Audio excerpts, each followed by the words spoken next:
ایک پرانی حکایت ہے، کسی بادشاہ نے کانچ کے نکلی ہیرے اور اصلی ہیرے ایک تھیلی میں ڈالے اور اعلان کیا کہ کیا کوئی شخص کانچ کے نکلی ہیروں کو اصلی ہیروں سے الگ کر سکتا ہے۔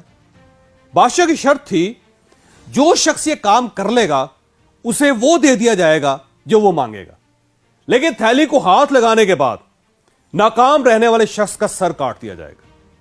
لوگ محل کی طرف دوڑ پڑے، لیکن کوئی شخص کامیاب نہ ہو سکا۔ یوں انعام کے لالچ میں سر کٹتے رہے، لوگ مرتے رہے۔ کانچ کے نکلی ہیرے بنانے والے نے ان ہیروں کو اس مہارت سے تراشا تھا کہ ان کو دیکھ کر واقعی اصل کا گمان ہوتا تھا۔ یہ اعلان سن کر ایک اندھا فقیر بھی شاہی محل میں حاضر ہو گیا۔ بادشاہ کو سلام کیا اور عرض کیا، حضور میں اصل ہیروں کو کانچ کے ہیروں سے الگ کر سکتا ہوں۔ بادشاہ نے کہکا لگا اور کہا، یہ کام تو آنکھوں والے نہیں کر سکے، تم کیسے کرو گے؟ کیوں قتل ہونا چاہتے ہو؟ لیکن اندھا فقیر ہر شرط ماننے کے لیے تیار تھا۔ بادشاہ نے تھیلی اس کو پکڑا دی، اس نے ہیروں کی تھیلی اٹھائی، دھوپ میں بیٹھا اور ہیروں کو فرش پر بکھیر دیا۔ وہ تھوڑی تھوڑی دیر بعد ہیروں کو ہاتھ میں پکڑتا تھا اور پھر نیچے رکھ دیتا تھا۔ ایک گھنٹے بعد وہ بادشاہ کے سامنے حاضر ہو گیا۔ اس کے ایک ہاتھ میں اصلی اور دوسرے ہاتھ میں کانچ کے نکلی ہیرے تھے۔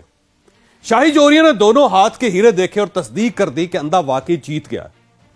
بادشاہ بہت حیران ہوا کہ جو کام آنکھوں والے نہیں کر سکے وہ کام ایک نابینا کیسے کر گیا۔ بادشاہ نے اندھے سے دریافت کیا، تم نے اصلی اور نکلی کی پہچان کیسے کی؟ اندھا بولا، حضور یہ تو بہت ہی آسان کام تھا، میں نے ہیروں کو دھوپ میں رکھ دیا تھا، جو ہیرا تپش سے گرم ہو گیا وہ نکلی تھا اور جو گرمی برداشت کر گیا اور ٹھنڈا رہا وہ اصلی تھا۔ بادشاہ نے اندھے کے علم کی تعریف کی اور انعام و اکرام سے نواز کر رخصت کر دیا۔ اچھے اور برے، اصلی اور جعلی شخص میں بھی یہی فرق ہوتا ہے۔ جو شخص زندگی کی تپش سہ جائے، برداشت کر جائے حالات کو، وہ اصل ہوتا ہے۔ آپ جب تک اپنی برداشت نہیں بڑھاتے، آپ یقین کریں کہ اس وقت تک زندگی میں آپ آگے نہیں بڑھتے۔ اشفاق احمد صاحب فرمایا کرتے تھے، جس طرح چائے کی اچھی پتی کا اندازہ گرم پانی میں گرنے کے بعد ہوتا ہے، بالکل اسی طرح اچھے انسان کا پتہ مشکل حالات کے دوران ہوتا ہے۔ یہ جتنا برداشت کرتا جاتا ہے یہ اتنا ہی اچھا ہوتا چلا جاتا ہے۔ میں نے کسی کتاب میں ٹالسٹائی کا ایک واقعہ پڑھا تھا۔ وہ دنیا کا مشہور ترین رائٹر تھا، پورا رشیا اس کا فین تھا۔ وہ کسی جگہ جا رہا تھا، اچانک ایک شخص اسے ٹکرایا اور اسے برا بھلا کہنے لگا۔ ٹالسٹائی آرام سے سنتا رہا۔ وہ شخص اسے گالیاں دے دے کر تھک گیا، ہف گیا۔ تو ٹالسٹائی نے اسے بتایا کہ میرا نام لیو ٹالسٹائی ہے اور میں آپ سے معذرت چاہتا ہوں۔ اس شخص کا منہ کھلے کا کھلا رہ گیا اور وہ اس کا ہاتھ چوم کر بولا، جناب میں تو آپ کا بہت بڑا فین ہوں، آپ نے مجھے اپنا تعارف پہلے کیوں نہیں کروایا تھا؟ ٹالسٹائی نے ہنس کر جواب دیا، میں آپ کو اپنا تعارف کیسے کرواتا، کیونکہ جب سے آپ ملے ہیں آپ مسلسل اپنا تعارف کروا رہے ہیں۔ ہماری برداشت میں ہمارا تعارف ہوتی ہے، اور یہ وہ تعارف ہے جو شیشے کے نکلی ہیرے کو اصلی ہیرے سے الگ کرتا ہے۔ آپ اگر تھوڑی سی تپش، حالات کی معمولی سی گرمی سے تپ جاتے ہیں، آپ کو معمولی سے مسائل، تھوڑی سی پریشانیاں اندر سے ہلا کر رکھ دیتی ہیں، آپ لیٹ جاتے ہیں، آپ چھوٹی چھوٹی باتوں پر لڑنا شروع کر دیتے ہیں، تو آپ پھر نکلی ہیرے ہیں۔